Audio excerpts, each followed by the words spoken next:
વિષચક્ર એટલે એવું છે અત્યારે કે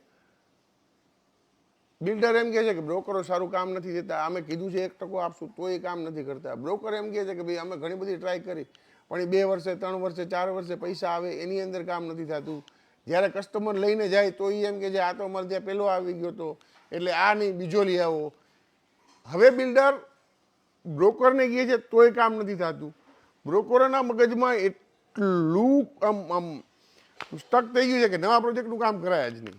જેની પાસે કામ છે એ કરે છે એ બરોબર છે, પણ જેની પાસે કામ નથી એવા બી ઘણા બ્રોકર છે કે જે દર મહિને 2-4 ડીલ નથી કરતા, પણ તો એને નવામાં તો નથી જ કરવું કેમ કે એને મૂરખ બનવાની લાગણી થાય છે.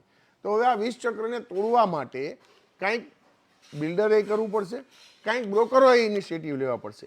તમે બાયર છો, બિલ્ડર છો, બ્રોકર છો, અને શેર કરજો. અને જો આ વિષચક્ર આપણે તોડી નાખશું તો રાજકોટ જેટ સ્પીડમાં બાકી બધામાં વધે છે એમ પ્રોપર્ટીમાં વધશે એ નક્કી છે.